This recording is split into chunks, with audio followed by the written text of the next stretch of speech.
Bonjour à toutes et à tous, bienvenue dans cette vidéo pour les prévisions astrologiques du signe des cancers pour l'année 2026. Un petit rappel pour ceux qui ne le savent pas, si vous êtes du signe du cancer, c'est que le soleil se trouve dans ce signe dans votre carte du ciel, c'est-à-dire votre thème astrologique. Et sachez aussi que cet horoscope de l'année est valable si vous avez votre ascendant en cancer, mais aussi la lune.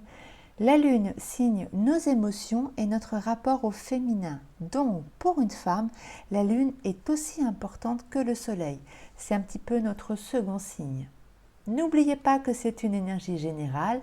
Vous êtes tous libres et maîtres de votre destin. Un petit rappel sur le profil des cancers. Quels sont vos points forts? Eh bien, d'abord, vous êtes un signe d'eau et votre astre, c'est la lune. Donc, pour vous, la notion de clan ou de famille est très important. Vous aimez choyer, câliner vos proches.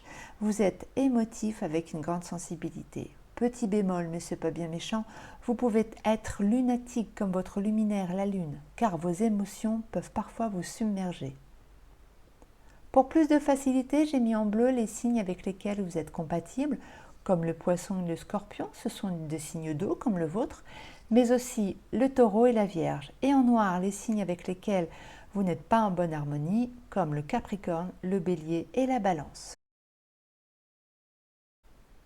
Eh bien, cette année, c'est beaucoup de changements pour vous les cancers, entre Neptune et Saturne, qui vous faisaient du bien quand elles étaient en poisson, mais cette année, elles changent de signe pour aller en bélier.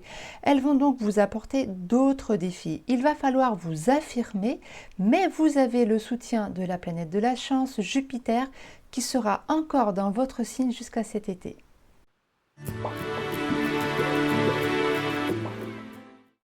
Uranus est une planète lente, donc collective. Elle fait le tour du zodiaque en plus ou moins 84 ans. Elle reste environ 7 ans dans un signe. Uranus, c'est Ouranos dans la mythologie grecque, le créateur du ciel, c'est pas rien. C'est la planète du Verseau. Eh bien, Uranus symbolise la révolution, la liberté, l'innovation, le changement soudain. Elle demande à chacun de retrouver sa souveraineté, de nous imposer et d'oser être soi-même. Et la belle planète Uranus, elle est encore en taureau jusqu'au 25 avril. Elle concernera encore cette année jusqu'au 25 avril, donc les troisièmes décans, si vous avez votre soleil entre 26 et 29 degrés. Il est encore temps donc de profiter de l'énergie d'Uranus, même si elle a fait son temps depuis 2018. Elle vous a donné l'envie de vous affirmer, retrouver une liberté, une souveraineté. Elle peut encore vous apporter plus de volonté et de courage, donc profitez-en bien.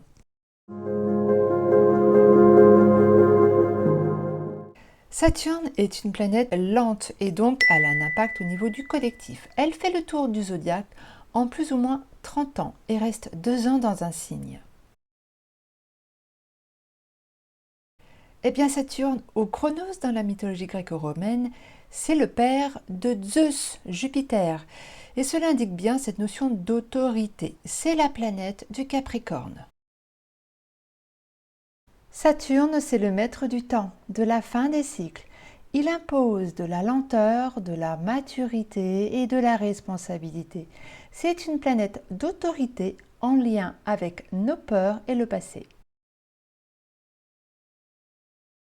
La planète du temps va sortir du signe du poisson, donc profitez-en bien, elle y est encore jusqu'au 14 février. Elle va concerner les troisièmes décans si vous avez votre soleil entre 26 et 29 degrés. Ensuite, elle ira en bélier, un signe qui est moins favorable avec vous. Il est donc encore temps de profiter de votre allié. Elle vous renforce encore et permet de concrétiser vos projets et d'avancer vers de la stabilité et du sérieux. La planète Saturne va arriver en bélier à partir du 14 février si vous avez votre soleil entre 0 et 14 degrés. Elle concernera cette année les premiers et les seconds décans. Pour les troisièmes décans, ce sera pour 2027. Elle va agir sur les premiers décans du 14 février au 8 mai et ensuite du 22 octobre jusqu'à la fin de l'année. Pour les seconds décans, ce sera entre le 9 mai et le 21 octobre. La planète Saturne, pour cette année, peut vous apporter des freins et des ralentissements, comme une impression d'avoir un poids derrière soi et que rien n'avance. Saturne en Bélier, c'est aussi l'autorité, donc vous pouvez être confronté à une forme d'injonction, comme du travail en plus au niveau professionnel, des obligations supplémentaires, bref, des responsabilités qui vous incombent. À vous de vous mettre en avant et de ne pas vous laisser écraser par le poids des autres. Pour résumer, Saturne peut vous apporter plus de travail, de rigueur, mais aussi de fatigue. Et attention, pour obtenir ce que vous voulez, il faudra fournir plus d'efforts, donc ménagez-vous. C'est une planète tout de même qui va inviter à libérer vos craintes ou vos peurs et d'avancer avec pondération. D'autant que vient aussi en Bélier la planète Neptune. Elle viendra adoucir Saturne pour la rendre, on l'espère, moins rigide, au moins jusqu'au mois de mai. Elle concernera surtout les premiers décans.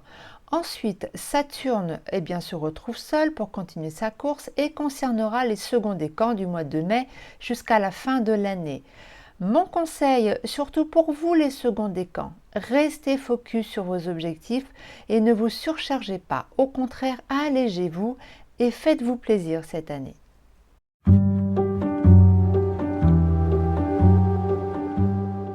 Jupiter en astronomie est une énorme planète considérée comme un second soleil. Elle est donc en astrologie en relation étroite avec notre ego. Elle fait le tour du zodiaque en plus ou moins 12 ans et reste une année dans un signe. Eh bien, Jupiter est représenté par Zeus, tout simplement le grand dieu grec. Elle apporte donc la notion de grandeur d'ego et d'expansion. C'est la planète du Sagittaire. Jupiter est souvent appelée la grande bénéfique, car elle symbolise la chance, la croissance, l'expansion et l'excès. Et cette belle planète est toujours chez vous en Cancer, elle y est depuis juillet 2025. Mais cette année, elle concernera les seconds décans du 13 janvier au 8 mai et les troisièmes décans du 1er au 12 janvier, mais c'est pas tout, du 9 mai au 30 juin. C'est bien sûr encore une excellente période pour vous. C'est encore le moment de bien jouer avec vos atouts. L'énergie de cette belle planète va vous aider à ouvrir les portes du succès. Elle renforcera votre détermination, votre engagement. Elle invite à croire en ses rêves, si bien sûr ils sont pas trop loin de votre réalité, car Jupiter peut aussi vous enflammer. Donc faites quand même très attention. À vous de bien utiliser son potentiel. Elle agit à tout niveau, mais surtout par rapport à votre propre réalisation, qu'elle soit personnelle ou bien professionnelle. Par exemple, si vous recherchez un emploi, elle peut déclencher un tournant important, ou bien si vous envisagez un nouveau poste, vous avez le feu vert, mais celui-ci demandera de l'exigence.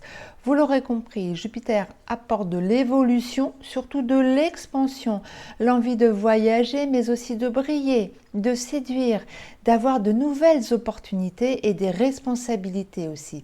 C'est la planète du succès et des honneurs. Elle est aussi très positive au niveau administratif et juridique. Et puis, dans un autre registre, elle est très bénéfique pour les finances. Attention tout de même à l'excès, donc à vos dépenses.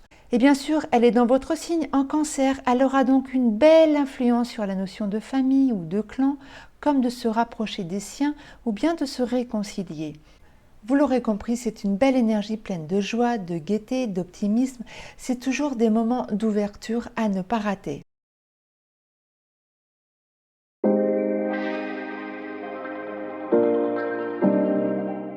Et nous passons à la planète Vénus. Dans la mythologie, elle représente l'art, mais surtout la beauté. Dans votre thème, elle symbolise le féminin, mais c'est avant tout la planète de nos amours, mais aussi des hobbies et de nos finances. En astrologie, elle est le maître de deux signes qui sont le taureau et la balance.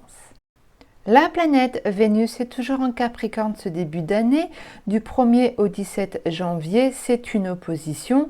Et Vénus peut sembler agressive et autoritaire, donc attention aux mésententes, aux conflits, laissez passer.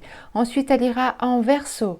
Du 18 janvier au 10 février, c'est plus ou moins active avec votre signe. Vénus en Verseau demande plus de souplesse et de liberté. Ensuite, elle ira en Poisson du 11 février au 7 mars. Dans ce signe, Vénus va vous apporter encore plus de rêves et de douceur. Elle peut déclencher une belle rencontre pour les célibataires. Vénus dans ce signe est très sentimentale et amoureuse. C'est le moment pour les belles déclarations ou pour ouvrir son cœur. Beau moment, perspective. Ensuite, elle ira en Bélier. Du 8 au 30 mars, Vénus est plus compliquée dans ce signe guerrier. Donc attention aux conflits, aux disputes et à la tension nerveuse. Ensuite, elle ira en Taureau du 31 mars au 24 avril. Une période beaucoup plus calme qu'en Bélier. Vénus en Taureau vous rassure et vous stabilise si vous êtes en couple. Et pour les célibataires, Vénus est dans son signe de prédilection, ce qui décuple votre pouvoir de séduction. C'est aussi plus de plaisir et de gourmandise. Profitez de chaque moment, c'est que du bonheur, du partage avec vos proches. Ensuite, elle ira en Gémeaux du 25 avril au 19 mai, une énergie neutre avec vous. Et ensuite, bonne nouvelle, elle arrive chez vous en Cancer du 20 mai au 13 juin. Vénus vous apporte bien sûr plus de charme, de sensualité, de beauté. Vous allez attirer le monde autour de vous. Un moment propice aux belles rencontres. Et si vous êtes en couple, Vénus renforce les liens, vous protège et se recentre sur la famille ou vos proches. C'est une période pleine de bienveillance et de tendresse, profitez-en bien, car ensuite elle ira en Lion, une période neutre avec vous du 14 juin au 9 juillet, et puis ensuite en Vierge du 10 juillet au 6 août. Belle période pour vous, Vénus reste dans sa zone de confort, l'énergie de la Vierge est pleine de pudeur et de retenue. Vous aurez peut-être besoin de vous recentrer au niveau sentimental. Ensuite, elle ira en Balance sur 2 temps, du 7 août au 10 septembre et du 26 octobre au 4 décembre. En Balance, c'est plus compliqué avec votre signe, avec de l'incompréhension, du déséquilibre. Donc soyez patient car ensuite elle ira en Scorpion du 11 septembre au 25 octobre et puis à partir du 5 décembre jusqu'à la fin de l'année, donc pour les fêtes. Belle énergie entre vos deux signes. Vénus en Scorpion amène plus de passion et des sentiments très puissants. C'est aussi une énergie assez caliente, cela vous promet de beaux moments. Les bonnes périodes avec Vénus pour faciliter les rencontres ou faire évoluer une relation, en Poisson du 11 février au 7 mars, en Taureau du 31 mars au 24 avril, chez vous en Cancer du 20 mai au 13 juin, en Vierge du 10 juillet au 6 août et enfin en Scorpion sur 2 temps du 11 septembre au 25 octobre et à partir du 5 décembre. Et des moments tendus avec Vénus, en Capricorne du 1er au 17 janvier, en Bélier du 8 au 30 mars et enfin en Balance du 7 août au 10 septembre et du 26 octobre au 4 décembre. Ainsi s'achève cette vidéo pour les prévisions 2026. Je vous remercie de m'avoir suivi et si le contenu vous a plu, n'hésitez pas à liker, à laisser des commentaires, j'y répondrai volontiers. En attendant, je vous souhaite une merveilleuse année 2026.